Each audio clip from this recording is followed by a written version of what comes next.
Welcome to the CU 2.0 podcast. Hi, and welcome to the CU 2.0 podcast with big new ideas about credit unions and conversations about innovative technology with credit union and fintech leaders.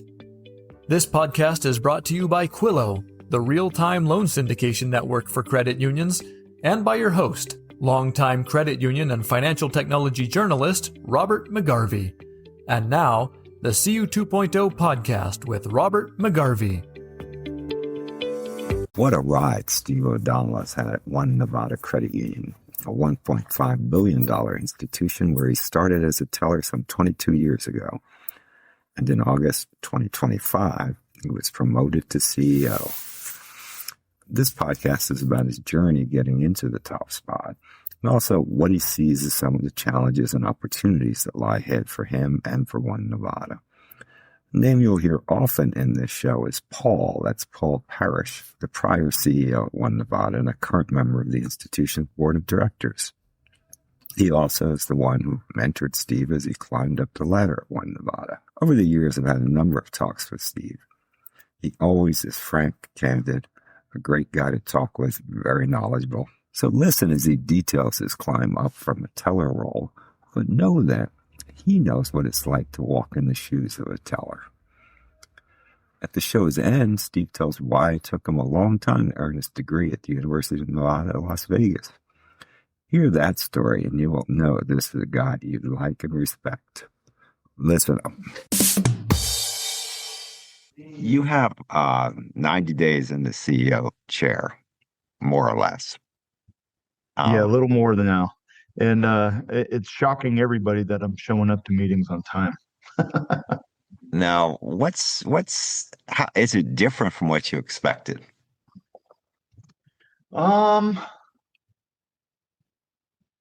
Yes, it's different from what I expected, but I can't articulate how yet. Okay. Yeah, and going into it and having the mentors that I had and with Paul here before, and he would definitely not give me much detail in terms of it's going to be what you make of it, and there's not much I can give you to help guide you. You're just going to figure it out, and that was true. But it's been fun. Have you had to make changes in how you behave in the workplace? Yes. What kinds of changes? I think the biggest thing is trying to change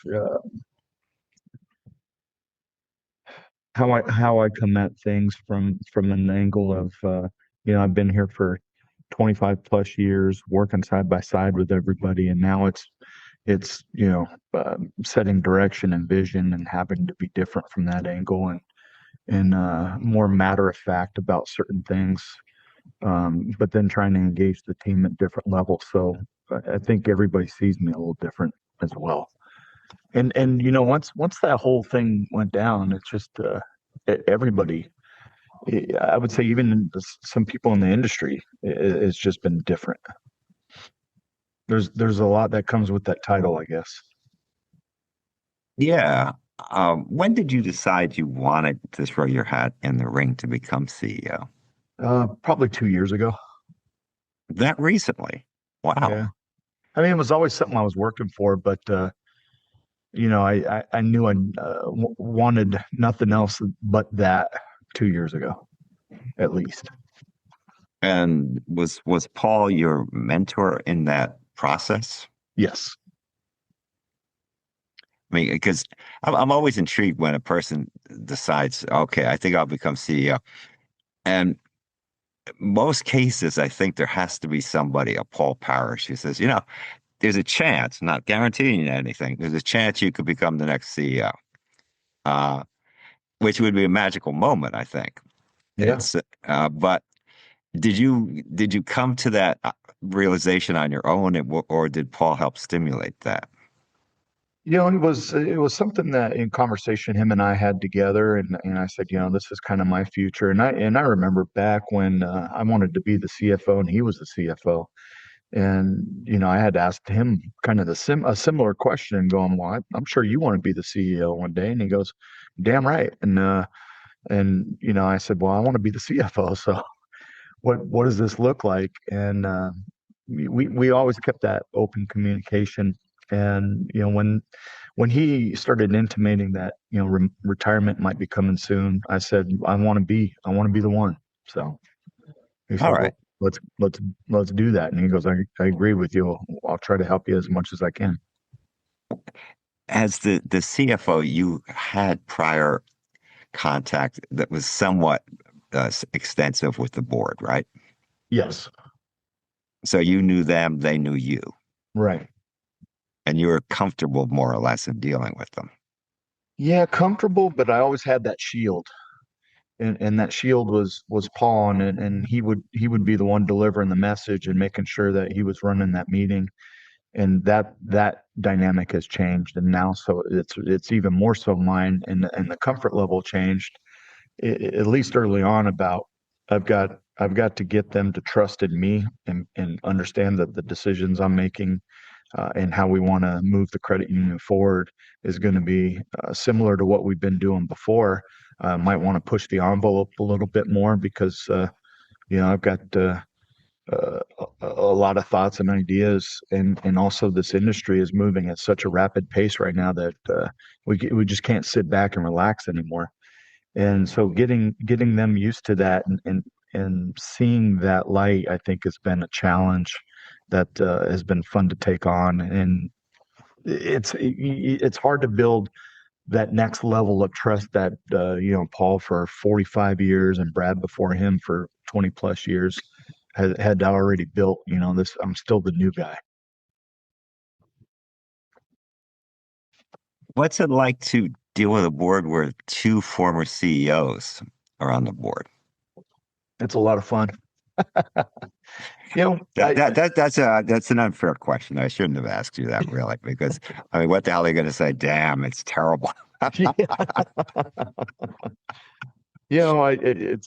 will say this. I make mention of that, and I get a lot of different responses. And as you could imagine, they lean more one way of, "Oh my God, I feel so sorry for you." And I don't view it that way. I view it as an opportunity to, lean on a lot of experience and a lot of knowledge of two stalwarts that have done a lot of great things in this industry. And they also understand their role on the board now, and they're very supportive of me and the things that I want to do, and understanding that it's my show to run, and they're looking forward to great things. So you feel you have their support, and particularly Paul's support, in changing the direction of One Nevada to at least some extent, not necessarily a revolution, but an evolution. Yes, absolutely. Good. The reason I ask you about the CEO is a guy I know, whom you also know, who knows a lot about credit union boards and leadership, said, geez, I really, man, I wouldn't want to be in Steve's seat because the two damn CEOs on the board.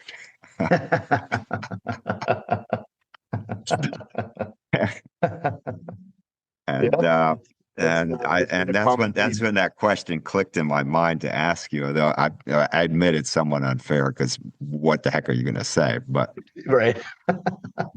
it's but and this pattern will go in the podcast. It's I've asked other CEOs similar questions. I always like the question of what made you decide you wanted to be CEO, that kind of thing.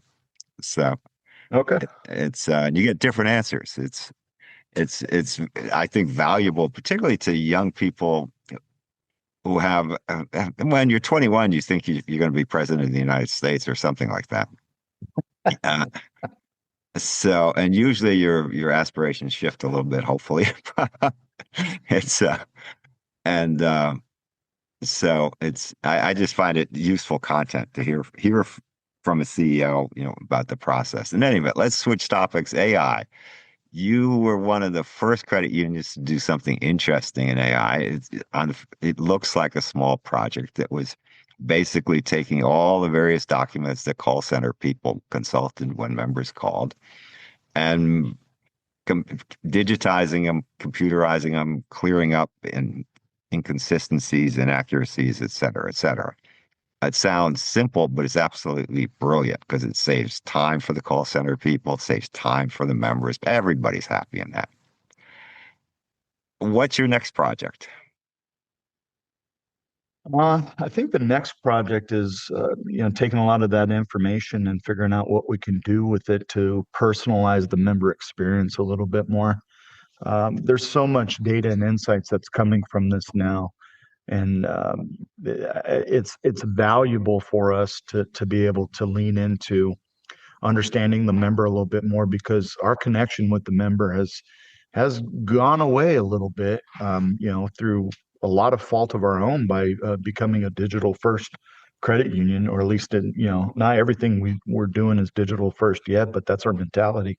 And it's, when we got rid of tellers and made the branches more about service, and we pushed more to the mobile or mobile engagement, 75% plus, all of those things led to decreased connection or people in the branch. And so we have to figure out a way to be able to get those insights, to be able to talk to people and see what our members are saying so that we can come up with some common theme to better our member experience. Service at this point is table stakes, and the next level for us is making that connection better. So bridging that digital and physical divide is going to be a focal point for us. So, I guess you could wrap all of that around, member service tools, but the member experience tools as well. Do you do any surveys of members? We've done that in the past, and the response rates and the information we've gleaned on that was not, I would call it not worthy of much. And I think when you start pulling your data, one of the projects we've been working on for a long time is building out our data warehouse, and everybody talks about this 360-degree view, but you really don't have a 360-degree view of your members because your members have a lot of other relationships outside.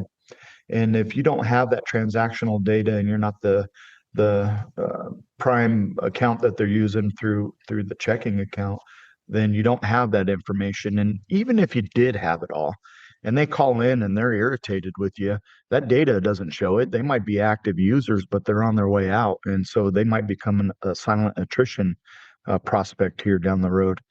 I think those calls and the interactions that we have and the sentiment that we're building really gives us another angle on that data set that helps us understand what's going on with the member. So it's a true view of not only the data, what the data is telling, but how do they feel about us. I think, and you touched on this, and a big change is like when Paul Parrish started at the credit union, many credit unions members did the vast majority of their banking at One Nevada.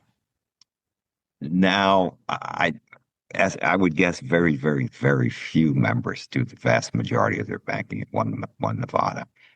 And I'm using myself as a test case where I've been with the same very big credit union in New Jersey for 12 years. I live in Arizona. I've never been in a branch. I don't know any tellers. I'm perfectly happy though. And but they have, I don't know, maybe a third of my financial stuff. It's and that's just the way it falls today. You don't immediately say, "Oh, I'll get my mortgage there. I'll get my car loan there," et cetera, et cetera.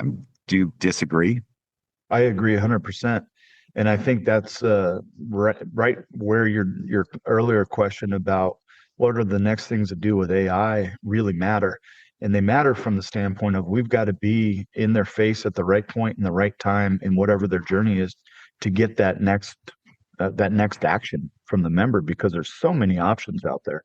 And I'm very much like you in that regard. Part of why I do that though is to see what everybody else is doing. But I've got a bunch of different relationships, and there's a lot of different institutions doing some very cool things. And so how do we be that for the members? You can't be everything, but all we're talking about here is driving financial services, financial well-being, and delivering commodities. Everybody's trying to do that. So how do we do it just a little bit better, a little bit different has been the challenge I think we've all been facing as an industry. Do you look into why a member closes an account? Yeah, that's actually a project we're working on right now. I've been meeting with our management team over at our retail area and our contact center, drilling into that very question. And what we're trying to do with the AI and the intents and the sentiment is trying to figure out if we can make correlations between interactions that happen before accounts closed. And if we can glean any information off of that that says, here's the warning signs, then we need to act on those sooner. Aside from that, though, we are looking at some of these accounts that are closing and trying to figure out what we can do to do better. And some of it, honestly, is some of those accounts are okay to go. Some of them you don't want to go. So we're trying to build strategies around that too, and understand that in order for us to grow, it's not just a measure of member growth in terms of new members coming in, but it's curbing the attrition as well. Uh, my personal theory, no research supports this, none that I'm aware of, is people close accounts when they're mad. You don't close an account to get a better rate someplace. Mm-hmm. Maybe a handful of people do. I knew a guy who used to move his mortgage every time he could save a quarter of a point. But, but he was anomalous. But He just had a lot of time on his hands. and yeah, I guess he filled his nights doing mortgage applications. And that's back in the glory days when it was free or cost $29 to apply or whatever. So he had very little risk there. But the only account I've closed in recent years was a Chase account, and they messed something up. I went in. The bank manager said, "Oh yes, I agree completely. I'll come in my office. We'll call corporate and sort it out." She tried like a great soldier, and she failed. And eventually, Chase did rectify the matter, but I'd already closed the account by then. So, and I was mad, and do I kind of think I was impetuous? Maybe I was a little bit. I don't know. I was just as happy to get rid of the account anyway, to be honest. So it's, Yeah, so there wasn't anything driving your experience with them that said, you know what, I'm gonna think twice about staying here. And that's where we're missing, and that's something we've got to really start making a connection with. I'll give you an example. It was as simple as y- y- we build processes and position descriptions and workflows, and you have these legacy systems, and you do what you've been doing for a long time because that's what you do. And when you start taking out, and AI, I think, is helping enable a lot of this to where you have more time to look at the nitty gritty of some of the business flows that you have.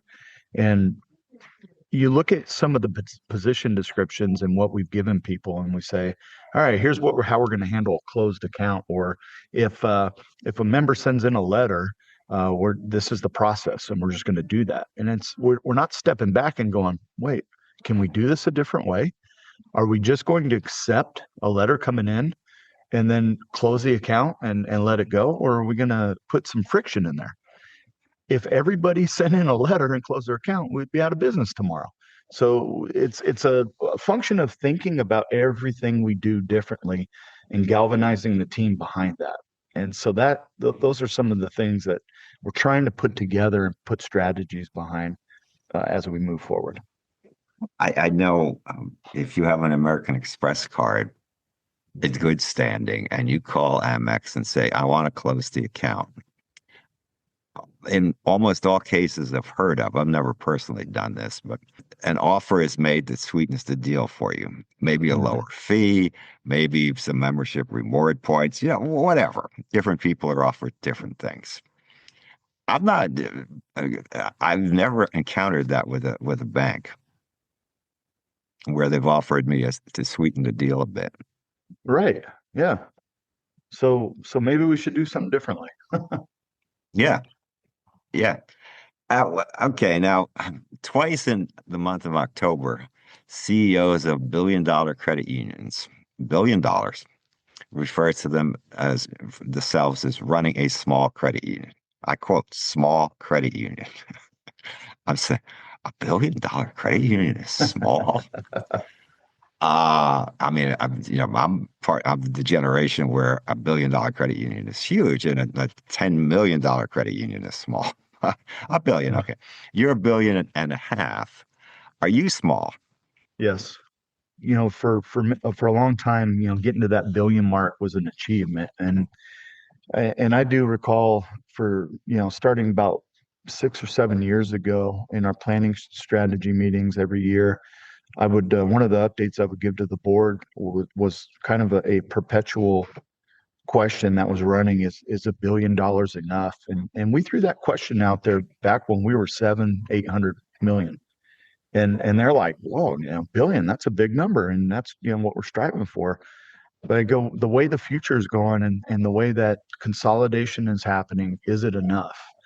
And I start to look at it not only from a scale perspective of how we can compete just amongst credit unions and the consolidation that's happening, but as you continue to grow with technology and AI and all these other things that you need to do to move quickly to stay relevant, it's hard at our size to see the next 5 years, if we don't grow at some level, that we're going to be able to sustain or compete with all of those technological initiatives and be able to afford it. I just think we have to think that way, and it may not be technically speaking that we're small in the sense of we still can get some things done, but if we don't start thinking that way, we're not going to be that next level that we need to be, and I think that's helped push us to where we are today. Well, I know JP Morgan Chase is throwing countless dollars at AI. Hmm. And and AI is an issue that worries me in regard to credit unions because I have trouble seeing any credit union actually competing with Chase, Bank of America, and a few other big banks because the money they're putting into AI is just astronomical. Yeah. It's unspeakably big. And I think it's going to really transform the institutions. Will you be left in the dust? I mean, that's the question that goes through my mind. I apply that even to Navy Federal, believe it or not. It's like Hmm. their pocket change compared to those guys. So, how do you compete? And are you looking at mergers? I'm sure people are asking you if you want to merge. You're a well-run, stable credit union, no particular problems. Of course, they'd ask you if you want to merge. Yeah, we look really good to many, I'm sure. That is on our strategic outline, understanding what's going on in that space. I mean, to be honest with you, we might be a little late to the game in terms of trying to learn what's going on. It's been active for some time. I think there's still a lot of opportunity from a organic perspective as well. Inorganic, the merger acquisition activity is something that we need to definitely keep a pulse on. So we're more active than we ever have been in that space in terms of learning and positioning ourselves.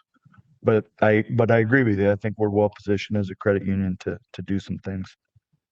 Well, I think the first Tech TCU merger was, to use a cliche, a big game changer. Yeah. It's two healthy credit unions. One, whether CEO wants to retire, okay, that is an issue. But they're healthy. And you go, Hmm. what the heck? I mean, I'm used to when I first wrote about mergers, it was a seriously ill credit union was taken up by a big guy that put it on life support and kept it alive or by integrating it into the bigger credit union. And that isn't the case with that merger. And that's changing a lot of what merger discussion is in the credit union world. And Well, I but think it that's only in the past year or so. So right, and it seems to be within the past year that was like the start of a domino effect of more of those being discussed because there's been quite a few bigger ones on the discussion table now. You just had 3 or 4 more that were announced since then about, and they were decent size and they're all healthy. And I think it really hits to the point of the question you asked about, like Chase and the money that they're throwing at AI, and us understanding as an industry, we have to get to that kind of scale to stay relevant long term. Because I think, looking at 10 years out with AI and the advancement and everything, and it's already tough to compete, it's going to be exponentially tougher down the road. And so we got to fight, scratch, and claw for our positions here. Yeah, that's and the chases are out to eat everybody's lunch. I mean, they're hungry. And how does a credit union maintain its health? And you've done a great job. I mean, the credit union's been very healthy for some years, maybe forever. It's and innovative too, like eliminating tellers, eliminating cash, and stuff like that. It's like that's pretty cool. So Yeah, it's been very good for us. And, now we're looking at every single use case that we can implement with AI. I think the cool factor for me is just off the charts of what we can do. And, an example of that is, just sitting in this seat for a few months now, the first thing I looked at is looking at some of the routines and what we do on a monthly cadence to report to our board.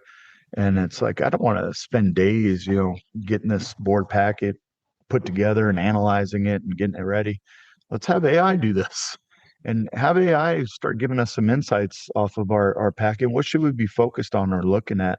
And I'm a big fan of making sure that we're spending more time analyzing and moving the needle versus putting everything together and crunching all the numbers and the data. That's something that we've done for years. Even when I was in the CFO spot, it was automation, and now you got AI that's bringing automation and intelligence together. And I think it's going to be extremely powerful how we can become more efficient and better ran as an organization and an industry, and be able to compete. I think it does help us level the playing field a little bit. are your employees gaining comfort with AI, or are they afraid of it? They're gaining comfort at very quick levels, and one of the reasons I think that's helping is because we've got an initiative where we're pushing this out to the right people that are doing the right types of jobs and saying this tool can help you and it will help your job, and they're latching onto it and doing some amazing things. That question is timely because I just got an email from the guy who heads up our IT area, and he said, I just had an employee come up to me and say how grateful she is that we gave her the Claude tool to help her with some of the things that we were automating, internally for our retail folks and our IT folks. And the emails that are going back and forth about the excitement of this is just tremendous. So if we can keep that momentum going, it's gonna spur everybody to want to do more, and we're doing, and it's just cool. It's cool stuff. Why are you using Claude? Claude right now is we use all of them, but Claude is kind of run to the front here in terms of I would say maybe a little bit more accuracy and or flexibility working with it. I know firsthand that putting together some reports for a board meeting and our planning meeting this past year, using Claude versus Chat GPT. I did a A/B test on those, and Claude just seemed to be more efficient. And it was also when I worked with it through one of our MCP servers to help automate the whole process, so I didn't have to go do it again. It was almost like working with somebody in front of you and just saying, "Yeah, no, that's not quite what I want. Do this." And shoot me the results. And it's just working in the background as I'm doing other things. And I go back and see what the results are, and I'm getting, 4 or 5 iterations in a day. And that just doesn't happen when you're working with groups. It takes us some time to get some of those things done. And so the level of output and the speed at which Claude is doing some of these things from a business perspective is been working pretty good for us. That said, I still like ChatGPT. I try it for some things too, and there's some things it does better. And I think you got to test them all out. You really got to play with them.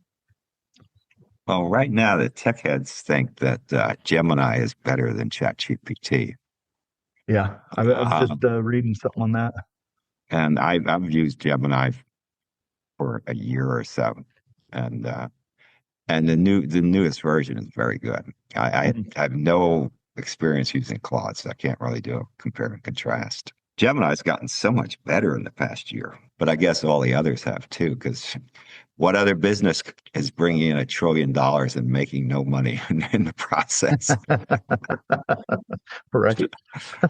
It's just wild. Oh, it's definitely wild. It's totally wild. I'm not forecasting a bubble bursting, but I think there will be a lot of business failures. It's because just there's too much money chasing. What's the revenue model here? What's going to ring the cash register? Yeah, yeah. I felt I'm kind of with you. I don't. Somebody's going to rise to the top, but I don't think all the effort that we're putting in is all for naught. There's still going to be AI, and it's going to Oh exist, yeah, and yeah, we need to be at the forefront of it. yeah. Are your members ready to deal with AI through the credit union? You know, that is a great question, and you'll probably if we were to truly go out there and poll them, I think you'd probably get a 50-50 split. I keep my ear you know, alert when I'm out and about and, just hearing all the conversations from just random settings. You're in a restaurant, you're here, you're there, about people talking about AI.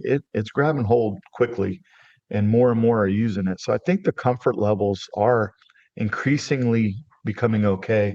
I was just reading an article the other day about agentic payments and how I guess they did a poll and 57% of consumers said they would be comfortable utilizing some form of AI to complete their purchases. So I think the the the pace that AI is going right now and how much it's learning, how quick it's going, is being largely fueled by the consumer or people willing to use it and get it learning. And so I think all of these models are coming as a result. I I think it's the right thing to be going down, to be exploring and putting it in front of your members. In a large way, there's probably a lot of things you can do that they don't even know. And even if it's a lot of our back office processes, and I think a lot of us can probably speak to in the industry that our back office isn't as shined up as much as our front is. And that's something that we've got to speed up and catch up because in order to deliver those really unique and great experiences from a digital perspective or whatever channel you want to shine up, that back office function and the change that you have to implement has to be quicker. And I think AI helps that. And that's something that your members won't see, but it's benefiting them. Do you have an account with a big bank, a Chase or City or whatever? Yeah, I've got Chase City, B of A. Oh, good, I'm all over the good. place. And the reason I'm asking isn't because I want to hack into your accounts, but it's it's because that will give you a window into what some of these big dogs are doing. Hmm. That would be very, if I were in your chair, I'd find it very interesting to say, my heavens, they're so much better at this, or geez, we're about as good as they are at this, whatever the data is telling you. Yeah, the Chase is doing some amazing things. The other one that is I think being talked about a little bit more, but isn't in the realm of big bank, and you think of them maybe as more of a fintech, and they were a student lender, is SoFi. I've got an account there, and I've been messing around with that for the last few months, and it's what they're doing, and at the speed they're doing it is incredible. Well, you've seen the data. I've seen data where younger people, Gen Z,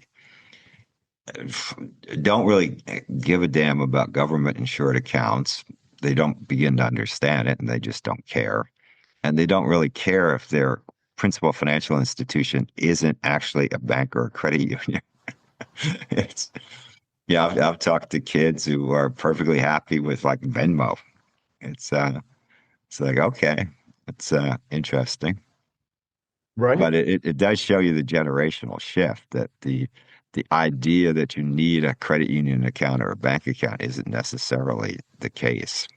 Yeah, so that becomes a challenge for us. How do we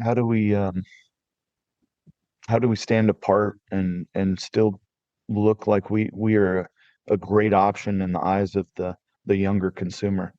And I thought it was interesting enough that, when SoFi, when in their communication to you, and they call you a member, Yeah, yeah. and that's no different than what we're doing, right? But yet we always are hung up on this. Nobody understands us and how to join and a member. And I don't know if SoFi's having that problem with the numbers they've been touting lately. No, I don't think they are. It's what's the average age of your member? It's running around 47. Oh, for credit unions, that's pretty good. Not bad, not bad. It's I usually hear numbers in the 50s. Yeah, we're So not we're not too far off, but it's a lot of work trying to drive that in, and then the question becomes, where's your activity, or where do you get most of your engagement from? And if we had to drill down into that, I would say we're probably 55 in terms of the more engaged member versus the younger group. And maybe that'll come with time. I know there's been a lot of school of thought out there about the life cycle of the consumer has shifted at least 10 years. And I remember the days when we were talking about, oh my gosh, these millennials are never going to get a mortgage. They just don't like that stuff. Well, that's our biggest mortgage tranche now. So, it's just life cycles, and I think it's just been delayed a little bit, and we've got to figure out how to work that in at the right time. now you were, it just occurred to me, you were at One Nevada in the 2008, 2010 timeframe, which was Mhm. bad for the whole nation, but it was horrendous in Nevada, as I recall. Yes, it was. I recall taking taxis and the taxi drivers. It was almost like they had the same script that, I used to have this job and I lost that job. And now I'm driving a taxi and my house has been foreclosed. I mean, and these were all, they weren't trying to hit me up for money or anything. These were just very unhappy people who had reasons to be unhappy. And it's so funny you say that because I still remember those conversations, and I had the same ones with people. And then there were other ones too. And I remember like people in my neighborhood, you're just casually walking around the neighborhood, and you talk to people, and you've known them for, a few years now, and they go, oh yeah, I got like 3 or 4 different rental properties down. I'm doing this. And you go, wait, this doesn't make any sense at all. And then 2008 timeframe hit, and then you don't see them anymore. Yeah. Yeah. What was it like at the credit union in that period? Because this was Nevada was really hard hit. Yeah, we got hit really hard, and it was a very interesting time. And every day it was like kind of just reading the news and checking how things going. And for me, at that time, I was much younger, and I'm looking at this going, oh my God, this is a huge event. But we stayed the course. We didn't freak out. You got to stay calm through all of this. And being healthy and building up the capital and making sure that we were smart about things, it didn't impact us as much as it really could have. We definitely did feel it. There were a few years there that our capital took a significant hit, but we were able to emerge out of that and build it back up in a relatively short order. But I just remember the time frame being, how do we guide the credit union and our staff through these issues, because it was tough times. I mean, it was the first time in the history of our organization we had to address layoffs. It was the first time we had to think about cuts. The first time that we're really nitpicking every expense line item. It was just a very, very interesting time. and something I hope we never have to deal with again. How much of your membership is economically dependent on the casinos? And I ask because Las Vegas is not having a good time right now, from what I see in the travel trade publications. It's I think some of those reports are greatly exaggerated. If you run around here, still things are going quite well. It's busy, it's active here. It has slowed down, but when you look at the casino industry as a subset, after COVID, the casino industry really never ramped up in terms of employment and things that they were doing. And you think about it for when you travel and how many times do you have a room attendant look at your room now? I think anywhere you go, that has decreased greatly. And with the volume that we do here, that's another thing that has happened. And while visitor volume may be down a little bit, we're seeing some of our numbers stronger than ever. So that's all to say we're not immune from any slowdown that might be coming. But I think Vegas has been trying to diversify itself, but it's still largely hospitality engine. And you look at the sports teams that we have now, and we're adding another one. All of that is really about discretionary spend. So I still think as an economy, we've got to figure out how to diversify more. Because your member base is going to be impacted not only by the casino, but everything else that's going on in our valley. Are you seeing any worrisome things about, with, say, credit cards, higher defaults, higher delinquencies? Yeah, different financial institutions seem to be, some are worried about what's coming down the pike. Others are saying, oh, it looks like same old, same old. I'm in that camp. It looks like same old, same old. But I do walk around here and ask some of those questions and chatting with our collections folks recently. They are seeing the phone ring a little bit more, and the calls that they're making are a little bit more, but we're keeping everything at consistent levels. And so we're just working with the members more, and there's definitely some cracks that are showing in terms of members needing help with this or that. The government shutdown that we just recently endured wasn't helping with all of that. But you know, I think all in all, we're still looking pretty good, and I'm not too concerned about where that might lead over the next 12 months. But we need to stay diligent. Have you looked at automating collections? And I ask because Eltropy, and I'm not a salesperson for Eltropy, has introduced a essentially 100% automated collections tool. And when they told me about this, I thought it was brilliant because Mm-hmm. it's if I were in a credit union, you said, "Hey, Bob, make some collections calls," I'd say, oh no, I don't want to do this." No, hey, people are just going to curse at me. No, I don't want. No, no. I mean, I'm a pretty thick-skinned Irish guy. Still, I don't want to make those calls. So if you said, "Yeah, I've given that work to this machine," I'd say, "Thank God for the machine." Yeah, that's something that's on the list too. It wasn't an area that we had focused on, out of the gate when we're starting to look at our use cases because there wasn't a lot of potential for benefit there because for so long our delinquency and our loss rates have been so low, and they're still relatively speaking very low. And so I don't see a lot of bang for the buck, so to speak, but that doesn't mean we're not working in the background. We just implemented a new collection system through a Cuvo, and we're doing a bunch of different things from some of the automation that they're providing and then other tools that we're integrating. So we're always looking at, what's the best that we can offer because not only is it good for our member experience, but our employee experience is also very important to us, and keeping them engaged is a big deal. So all of those things are on the table.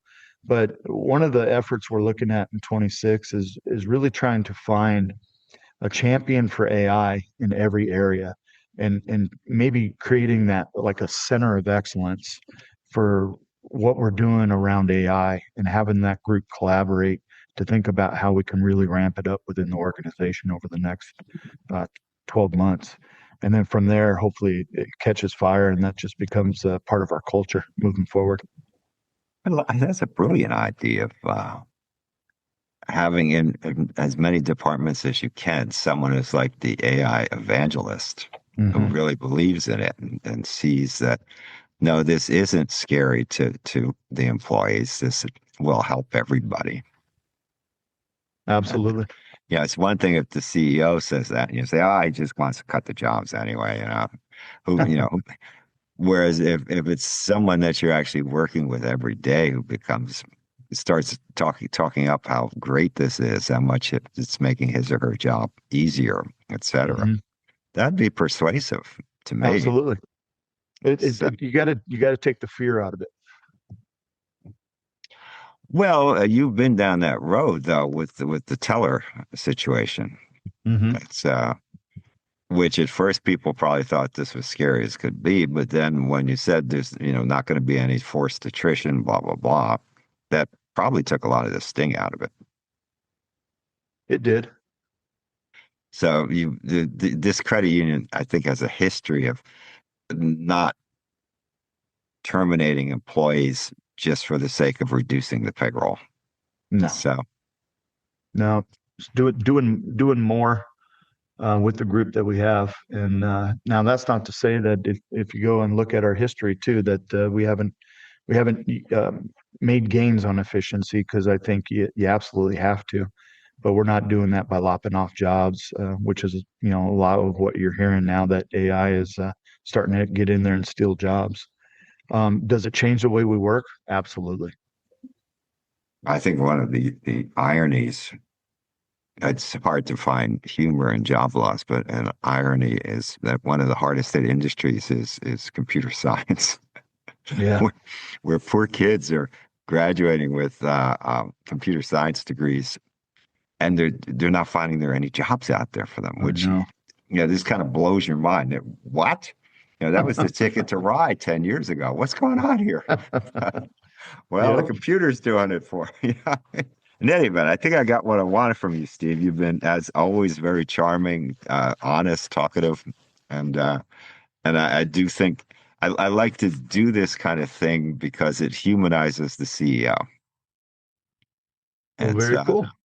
and some people think the CEO is this impenetrable person, but the CEOs, at least the CEOs I've had on this show, are actual, honest to God human beings. It's heck, one guy I had actually grew up poor. I mean, and well, actually two did. It's so. Yeah, add one more. That was me too. It was a very rough upbringing. Oh, really? Tell me about that. Oh, it's a deep one. But yeah, man, it's a tough one to summarize. But growing up, leaving the East Coast at a young age, my family came out here. It was my mom, my dad, and my brother and myself. And then my parents split up. And when my dad moved back, we lost touch with him for quite a long time. And my mom had to struggle and fight to kind of keep us all together and going, and without a high school education. And she's just an amazing person, and she did a lot of things to grow herself to help keep us going. And I've had bouts living in shelters and doing all kinds of things as a kid. It was a very tumultuous young life that I think built a lot of character, and I wouldn't have it any other way. Yeah. Well, actually, one of the guys I'm thinking about who had a life not too different from yours. When he graduated from college, his first thing was he got a job and made a lot of money. Uh-huh. And then after about 5 years, he said, I just don't like this. It's, and he wound up getting a job in a credit union. It's and he said, this is more where I want to be. And he's still there. He's CEO now. So it's Yeah. Yeah, it's what I'm one of the, well, I think I'm still the only one that ended up with a college degree in my family. And I was working at a shoe store, and back when the paper was still a thing, I was reading the paper at home one night looking for jobs, and there was a job fair at we were then Nevada Federal, and I went to this job fair, and they said, "Well, we got this teller position." Interestingly enough, we're trying to get rid of the tellers, but they had one open, and I said, "You know what? I'm trying to work through school and get my degree in accounting, and I think working at I called it a bank back then, would be a lot of fun, and I think it would be a good entry point." And so I was an assistant manager at like a Foot Locker, and I decided to let that go, which was, after a holiday season, it was pretty decent money, off of incentives and stuff, but it was always up and down.